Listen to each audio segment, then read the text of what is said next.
자, 오늘 보실 말씀은 마가복음 1장 14절부터입니다. 마가복음 1장 14절부터 18절까지의 말씀 보도록 하지요. 요한이 잡힌 후 시작. 요한이 잡힌 후 예수께서 갈릴리에 오셔서 하나님의 복음을 전파하여 이르시되 때가 찼고 하나님의 나라가 가까이 왔으니 회개하고 복음을 믿으라 하시더라. 갈릴리 해변으로 지나가시다가 는 것을 보시니 그들은 어부라. 예수께서 이르시되 나를 따라오라. 내가 너희로 사람을 낚는 어부가 되게 하리라 하시니 곧 그물을 버려두고 따르니라. 우리 예수님께서 제자들을 부르신 장면이죠. 16절에 해변으로 지나가시다가 시몬과 안드레를 보시고 말씀하셨다는 거예요. 17절 나를 따라오라. 내가 너희로 사람을 낚는 어부가 되게 하리라.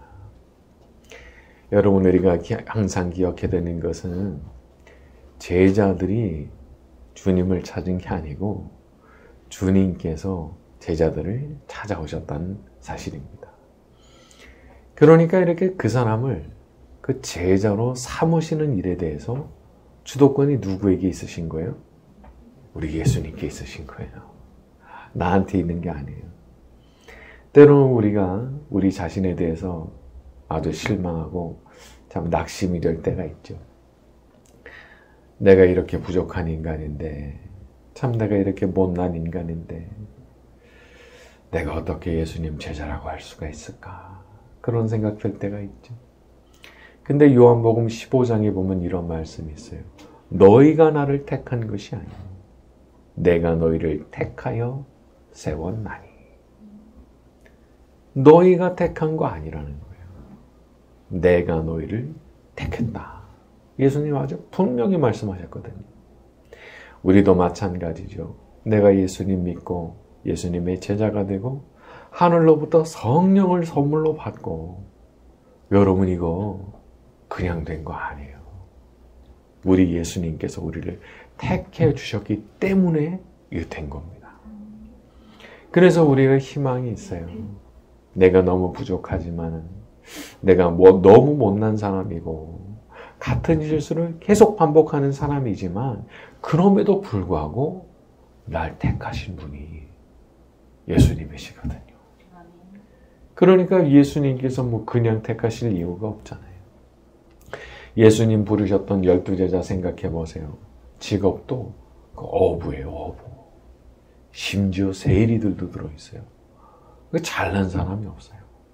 우리 예수님은 우리가 잘나서 우리를 택하신 게 아닙니다. 그냥 이유를 모르겠는 거예요. 그냥 일방적으로 택하시고 일방적으로 부르시고 일방적으로 사랑하시기로 선택하셔서 우리가 그렇게 부름받은 겁니다. 마귀는 자꾸만 우리가 우리 자신을 보게 만듭니다. 야, 네가 이렇게 악하다. 네가 이렇게 부족하다고. 네가 이렇게 부끄러운 짓 하는 인간이야. 너 그러니까 그만해. 너 자격 없어. 네가 무슨 예수님 제자야. 그만하라고. 꼭 이렇게 말하거든요. 그게 아니에요. 우리는 우리 자신이 아니라 우리를 부르신 분, 나를 부르시고 택하신 분을 바라봐야 됩니다. 그분이 날 택하셨으니까. 예수님께서 가룟 유다를 제외한 11제자를 모두 얼마나 귀한 사람들로 만들어 주셨는지를 생각해 보세요. 그 제자들이 잘해서가 아니에요. 복음서 보세요. 실수 연발이에요.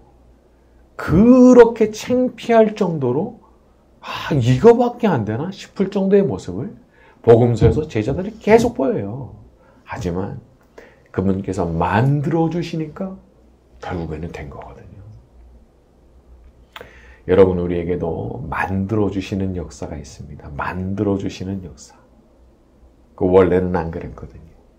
너무 흠이 많고 너무 모자란 거 투성이고 인정 안 할 수가 없어요. 하지만 황송하게도 우리 예수님께서 날 만들어 가시는 거예요. 하나하나 만들어 가시고 또 하루하루 내가 겪어가는 일들을 통해서 나를 만드시는 거예요.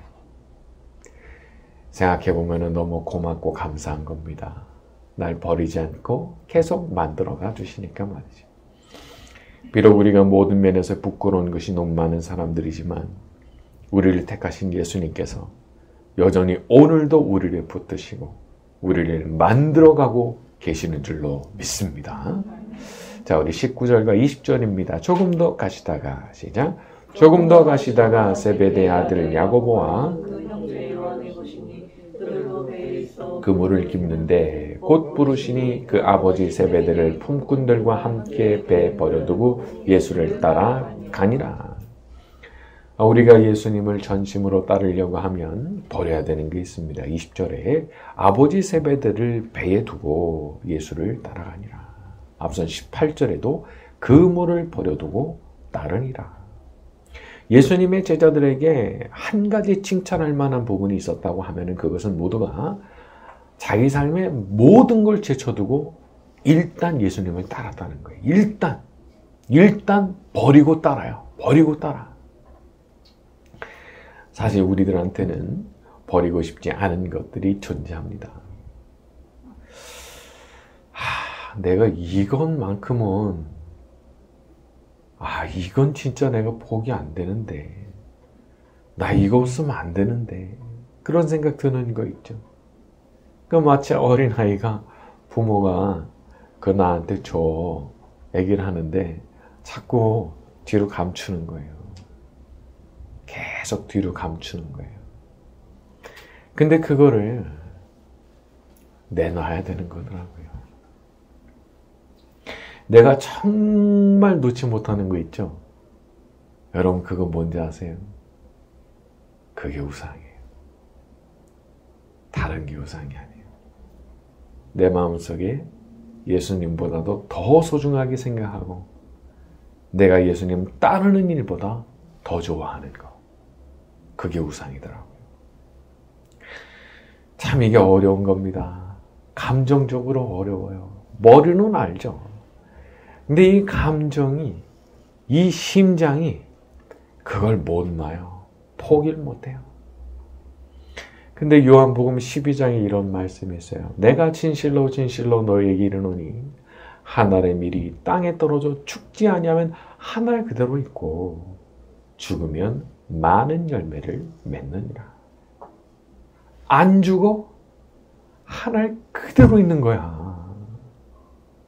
그러나 죽으면 많은 열매 맺는 거야. 예수님 말씀하셨어요. 우리가 버려야 될 거를 버린다는 거. 예수님께서 달라 하실 때 드릴 걸 드려야 된다는 거. 이거 꼭 죽는 거예요. 죽는 거랑 똑같은 거예요. 왜 못 버리느냐? 안 죽었거든요. 죽었으면 버릴 수 있어요. 안 죽었거든요. 그 못 버리는 거예요. 제가 가만 보니까 참 저의 모든 문제가 제가 안 죽으려고 하는 데 있더라고요. 안 죽으려고 하니까 버려야 될 걸 못 버려요. 내려놓고 포기하고 그래야 되는 걸 못 해요. 죽지 않아가지고. 그러나 죽으면 버릴 수 있고 버릴 수 있게 되면 주님께서 거기에서 새로운 생명이 움트게 하시는 거더라고요. 참 제가 이렇게 말씀을 전하는 입장에 있지만 참 저한테도 죽는다는 건 너무 어려운 일이에요. 버려야 될 것을 버려야 된다는 거 너무 어려운 거예요. 하지만 그래야 한다면, 반드시 그래야 한다면, 그것 외에는 열매를 맺을 방법이 없다고 한다면요, 그냥 그렇게 하기로 마음먹는 거예요. 그리고 기도하는 거예요. 저는 저를 죽일 힘이 없습니다. 저는 뭔가를 내려놓고 포기할 그런 힘이 없습니다. 주님께서 도와주십시오. 내가 어떻게 날 죽이겠어요? 여러분, 우리는 그렇게 만들어 주실 수 있는 분 한 분 계십니다. 성령님이시죠. 예수님께서 당신을 대신해서 우리와 함께 있도록 만들어 주신 보혜사 성령께서 우리에게 충만하게 임하실 때 이런 일도 이루어지는 거더라고요. 이게 참 신비한 일이에요. 그렇게 못 버리겠고, 그렇게 죽고 싶지가 않고, 그렇게 내려놔지지가 않았는데, 많은 기도를 드리다 보면, 어느 순간 성령이 확 임하시면서, 마음에 그게 되더라고요. 그런 은혜가 있으시더라고요. 사람이 자기 힘으로는 못해요. 하지만 성령께서 임하시면 되는 거예요. 오늘 밤 우리가 기도드리는 가운데 성령 하나님께서 우리에게 임하시고 우리를 변화시키시는 그 역사가 나타나게 되기를 바랍니다. 자, 우리 21절부터 28절까지 쭉 갑니다. 그들이 시작. 그들이 가버나움에 들어가니라. 예수께서 곧 안식일에 회당에 들어가 가르치시매 무사람이 그의 교훈에 놀라니 이는 그가 가르치시는 것이 권위 있는 자와 같고 서긴관들과 같지 아니함일러라. 마침 그들의 회당에 더러운 귀신 들린 사람이 있어 소리질러 이르되 나사렛 예수여 우리가 당신과 무슨 상관이 있나이까? 우리를 멸하러 왔나이까? 나는 당신이 누구인 줄 아노니 하나님의 거룩한 자니이다. 예수께서 꾸짖어 이르시되 잠잠하고 그 사람에게서 나오라 하시니 더러운 귀신이 그 사람에게서 일으키고 큰 소리를 지르며 나오는지라. 다 놀라 서로 물어 이르되 이는 어찌미냐? 권위 있는 새 교훈이로다. 더러운 귀신들에게 명한즉 순종하는도다 하더라. 예수의 소문이 그렇죠. 우리가 읽은 이 부분을 보게 되면 성경은 귀신의 존재에 대해서 아주 명확하게 말을 합니다. 귀신이 실제하고 그게 사람 안에 들어오기도 하고 나가기도 한다는 걸 분명히 말해요. 그렇기 때문에 우리는 군인이 마치 전쟁터에서 경계근무 쓰잖아요. 보초 쓰잖아요. 그 정도의 경각심을 딱 가지고 살아야 돼요. 왜냐하면 방심하잖아요. 곧 나한테 들어올 수 있어요. 그걸 알아야 돼요. 누구도 예외가 없어요. 예수님께서 베드로한테 그러셨죠. 사탄아 물러가라 말씀하셨죠. 기가 막힌 거예요. 예수님 옆에 붙어 사는 그런 베드로한테도 들어가요. 순간 들어가는 거예요. 그렇기 때문에 우리가 경각심 가져야 돼요. 근데 제가 보니까 이 귀신들이 역사를 할 때 그 수준이랄까? 강도랄까? 이런 게 다르더라고요. 어떤 때는 좀 가볍게 역사를 해요. 말하자면 어떤 생각을 딱 집어넣어주는 거예요. 혹은 어떤 감정을 넣어주는 수준이에요. 이거는 말하자면 유혹하는 거예요. 미끼를 딱 던지고 물어. 빨리 물어. 이런 정도로 역사하는 거예요.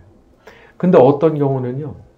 진짜 강도가 칼을 들고 침입을 하듯이 갑자기 들이닥치는 경우가 있어요. 근데 어떤 때 대체로 그런 일이 벌어지느냐.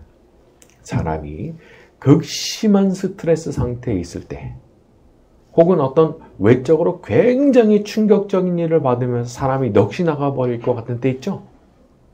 그때 그런 일이 일어나요. 그때 정말 조심해야 되는 거예요. 그러니까 지금 누군가 지속적으로 계속 스트레스를 받고 있는 상황이다. 혹은 아주 충격적인 일을 당하면서 넋이 나간 것 같은 그런 모습을 보이고 있는 상황이다. 그러면요. 여러분 우리가 그런 분을 알게 되면 정말 기도 많이 해드려야 돼요. 그 순간을 잘 넘겨야 되거든요. 그 순간을 잘못 넘기면 큰일 나는 거예요. 그때 마귀가 엄청나게 강하게 역사합니다. 물론 어떤 사람들은 이렇게 사람에게 벌어지는 일들을 다 심리적인 역학으로만 설명을 하고 싶겠죠. 심리학적으로 이래서 이렇다, 저래서 저렇다. 근데 이제 저 같은 사람이 볼 때는 분명히 귀신이 개입하는 게 있거든요. 사람을 사로잡아요. 그러면 이거는 상담으로는 해결 안 돼요. 하나님 능력이 임하시기 전에는 해결 안 돼요. 귀신이 개입했으니까. 그런데 우리가 읽은 본문을 보게 되면은 예수님께서 말씀하시죠. 25절에 꾸짖어 이르시되 잠잠하고 그 사람에게서 나오라. 나와! 그냥 말씀하시니까 26절에 귀신이 그 사람에게 경련을 일으키고 큰 소리를 지르며 나오는지라. 여러분 나옵니다. 진짜 쫙 뽑혀서 나와요. 과연 귀신이 들어가 있을 때하고 그 사람한테 들어가 있을 때하고 나와 있을 때하고 그 상태는 천지 차이입니다. 딴 사람 돼요. 딴 사람. 여러분 만약 우리가 지금 심상치 않은 일을 경험하고 있다면 혹은 내 안에 혹은 나와 함께 가까이 지내는 어떤 분들 가운데 이거 마귀가 역사하는 것 같은데 싶은 일이 있다면 기도하셔야 돼요. 그 귀신을 끄집어내실 수 있는 분께 기도하셔야 되는 거예요. 그분만이 그걸 붙잡아서 끄집어내 던져버리시거든요. 제가 이제 귀신 들린 이제 그런 현장을 많이 경험한 건 아니지만 그때마다 제가 그 전문적으로 사역하시는 분들을 그때마다 봤어요. 아, 이분은 귀신 쫓아내는데 전문가래. 그러니까 이제 그런 분들이 이제 모셔오는 거죠. 근데 참 묘하게도 말이죠. 제가 있던 그 현장에서는요, 늘 귀신을 잘 쫓아내셨던 분인데, 그분이 속수무책인 거예요. 그걸 제가 희한하게, 그 몇 번 되지 않는 경험인데도, 그 제가 그 현장에서 봤거든요. 그분이 막 당황하는 거예요. 아, 나 이런 귀신 처음 봤다, 막 이러면서, 당황하는 거지. 이제 늘 내가 하면은 다 떠나가고 그랬는데, 이건 뭐, 둘인 척도 안 하니까요. 근데 그런 상황에서 우리가 깨닫게 되는 게 뭐냐면, 사람이 하는 게 아닌 거예요. 내가 대단해요? 내가 대단해서 나 무서워서 귀신이 떠나가요? 천만의 말씀이에요. 주님께서 나를 통해서 역사하시면 그 귀신이 예수님 때문에 무서워서 떠나가지만 내가 뭘 하고 내가 교만한 마음 먹고 뭐 이번에도 내가 가서 쫓으면 쫓아지지. 하하, 천만의 말씀이에요. 여러분, 우리가 우리 자신을 보면은 안 됩니다. 물론 또 반대의 경우도 있어요. 이렇게 교만한 분들도 있지만, 교만해서 안 되는 경우도 있지만, 또 한편으로는 너무 두려워해서 안 되는 경우도 있어요. 왜 두려워요? 나를 보니까. 나를 보니까 두려워. 두 경우 모두 다 잘못된 거예요. 교만한 마음 먹고 나를 바라보든지 두려운 마음을 먹고 나를 바라보든지 다 잘못된 거예요. 시선 처리가 잘못된 거예요. 우리 누구 바라봐야 돼요? 그 귀신을 뽑아내실 수 있는 유일한 주권자이신 예수님 바라봐야 되는 거예요. 그분이 잡아서 끄집어내시면은 그 쫓겨나가는 거예요. 그러니까 우리는 우리 자신을 보지 않는 거예요. 어떤 때는 귀신이 이 심리전에 아주 귀재기 때문에 그렇게 얘기를 해요. 미리 딱 밑밥 던지는 거예요. 야, 내가 너 아는데 너 내 앞에 가서 이렇게 하는 거야? 이렇게 말한다고요. 그런 거에 넘어가면 안 돼요. 나는 내 권위로 명령하는 게 아니고 나와 함께 계시는 예수님의 이름으로 명령하는 거야. 그렇게 말해줄 수 있어야 돼요. 마귀는 언제나 우리의 자존심을 무너뜨리고 이 자존감을 무너뜨리려고 그래요. 자존감을. 근데 우리는 죽으나 사나 예수님 거잖아요. 우리는 사나 죽으나 예수님 거 된 사람들이잖아요. 그러니까 귀신 앞에서도 당당하게 얘기해야 되는 거예요. 나 부족한 거 내가 더 잘한다고. 하지만 예수님이 나를 택하셨고 예수님이 지금도 나를 사랑하고 계시고 나를 끝내는 천국까지 데리고 가실 거야. 무슨 소리 하는 거야. 그렇게 말할 수 있어야 되는 거예요. 오늘 우리가 기도하는 이 시간에 내 안에 혹은 내가 사랑하는 어떤 사람들 안에 역사하는 저 악한 것들이 예수님의 능력과 권세로 뽑혀나가는 일이 일어나게 되기를 예수님의 이름으로 축원합니다.